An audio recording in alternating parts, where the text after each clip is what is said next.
Alright, today we're going to take a look at one of the two latest updates for the Ghostbusters board game by Cryptozoic. These are the character cards. Now, I thought some of the wording was a little weird on some of the cards, a little hard to understand. I checked the message boards and there was a little bit of clarifications, but not much. So we'll dive in and we'll make the best of it. So the first card they had up is Winston. His first ability reads, for every 3 combined ghost classes you deposit at a time, gain 1 XP. So what I'm taking that to mean is for every 3 levels of ghost that he deposits with his deposit ghost action, you get 1 XP. So if you deposit 6 classes worth of ghosts, you get 2 XP. His next ability is really a mess, in my opinion, and I really hope it gets clarified and fixed before they release the game.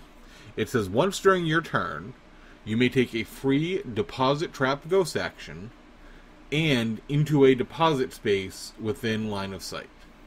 I think the deposit is just out of place. I think it should read and deposit into a space within line of sight. But as it is, obviously, it's a jumbled mess. I think it means you can deposit ghosts at a range. At level 3, he gets +1 action. At level 4, when you hit a ghost, you may take a free move action. And at level 5, all Ghostbusters move actions are increased by 1 space. So that's pretty good. Yeah, he's a pretty versatile Ghostbuster. If I'm reading right, he can deposit at a range, and he makes everybody more mobile. And he himself is extremely mobile. So that's pretty cool.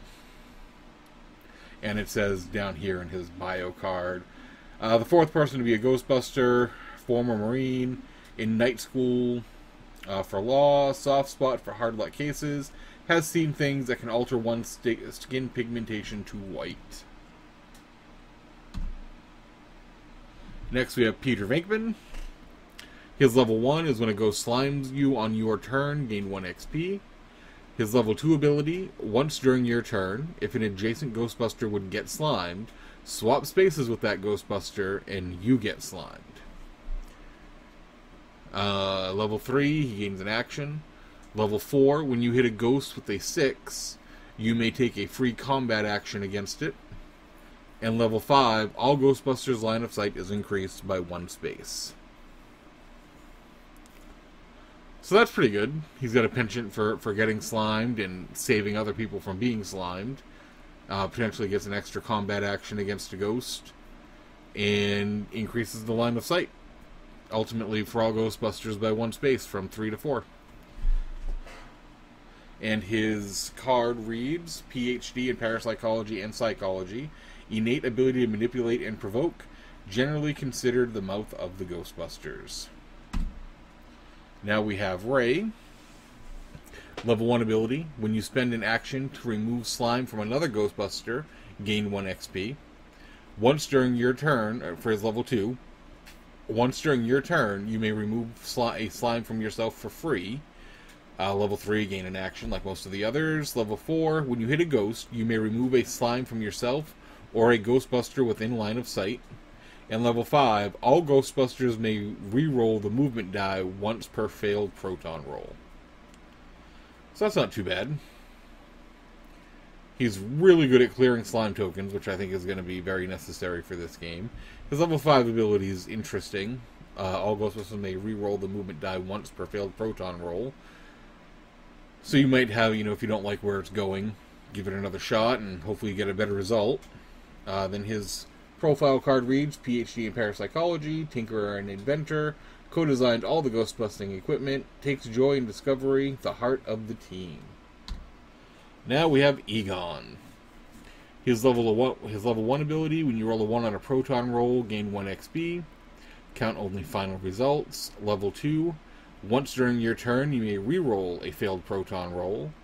His level 3 ability, +1 action. His level 4 ability, when you hit a ghost, roll 2 proton dice during your next combat action this turn and choose 1.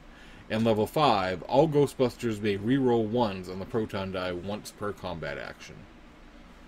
So he's like the strategist, I guess. I'm curious. I'm trying to read his level 1 and level 2, see how they interact. When you roll a 1 on a proton roll, gain 1 XP, count only final results. So once you hit level 2, if you decide to re-roll that 1, then you would not get the XP for it, is how I'm reading that.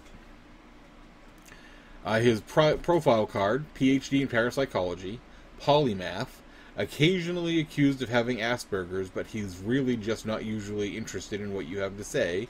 Collect spores, molds, and fungus. Now we have the Rookie, the first of the non-originals. His level 1 ability, when a ghost is trapped that has yours and at least one other Ghostbuster stream on it, gain 1 XP. Level 2, once during your turn, you may copy the level 2 ability of another Ghostbuster within line of sight. Level 3, plus 1 action. Level 4, when you hit a ghost that has another Ghostbuster stream on it, you may take a free combat action against any ghost. And level 5, all Ghostbusters who fail a proton roll add 1 to their next proton roll that turn. So he works really well with the others, especially Egon. I think you have him and Egon on a team, you're going to do really well on proton rolls. The ability to copy his, the level 2 of any other Ghostbuster in sight makes him really versatile.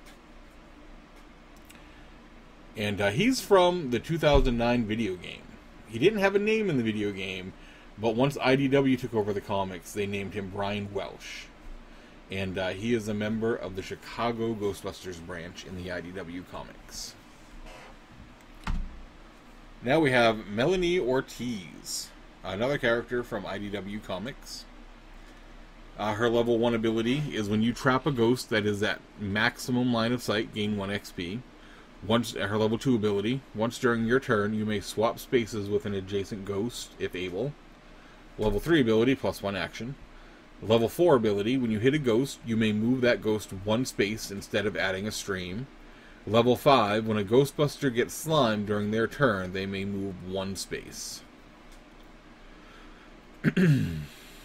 So, useful abilities. I don't see how they work necessarily in conjunction with the others.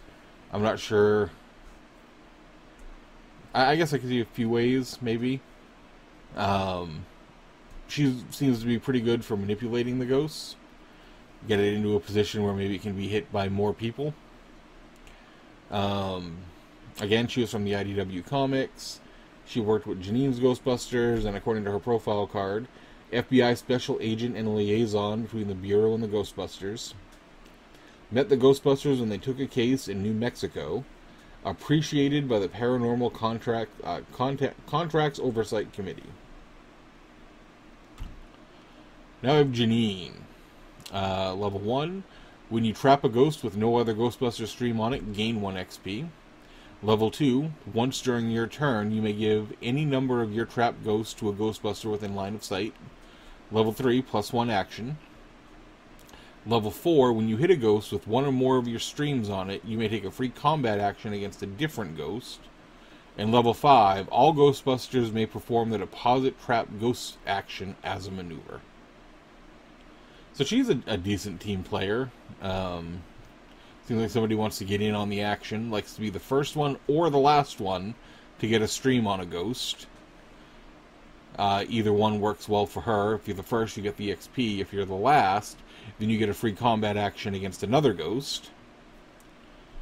She's obviously from the movies, and there's a still down there from her Real Ghostbusters cartoon character. Her profile card reads, first person hired to work for the Ghostbusters, office manager and occasional Ghostbuster, a little bit psychic about certain things, sardonic and unflappable, not to be trifled with. Next is Kylie Griffin.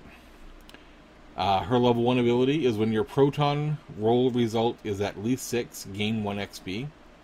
Level 2, once during your turn, you may cancel a failed combat action and take a free non-combat action instead.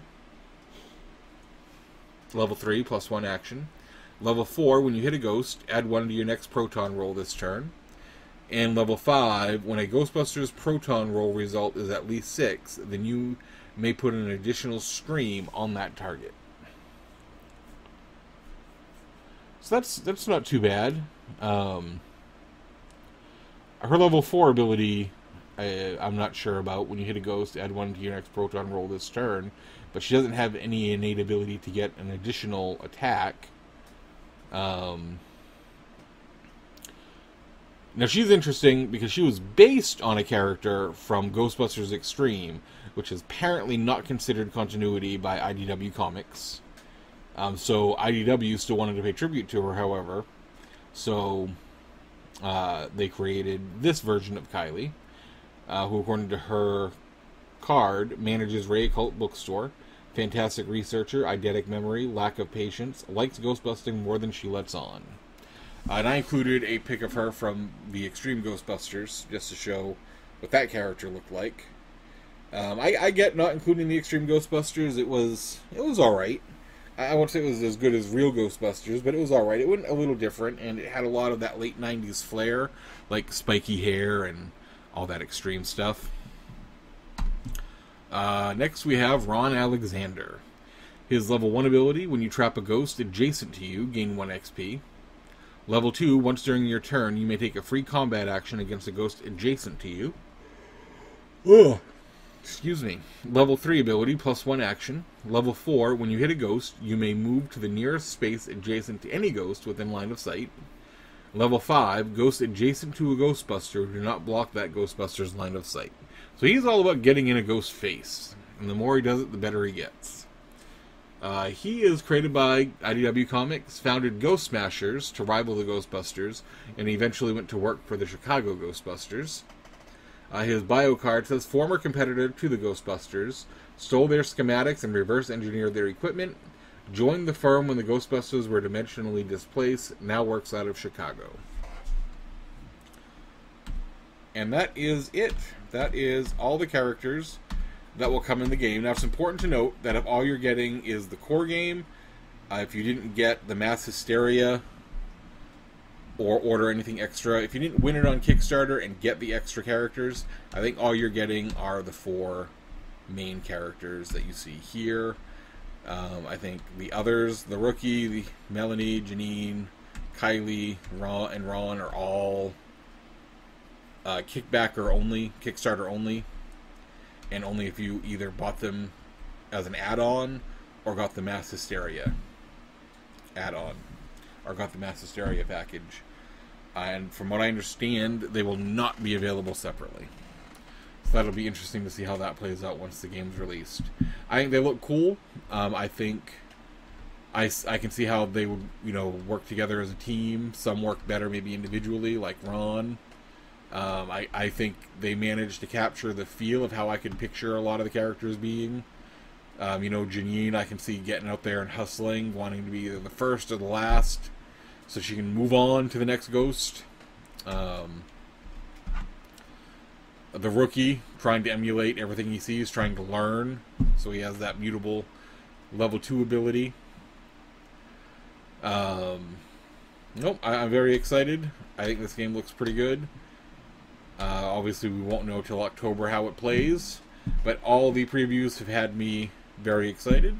I hope this helped you understand a little bit more about the game, maybe, and I'll talk to you later.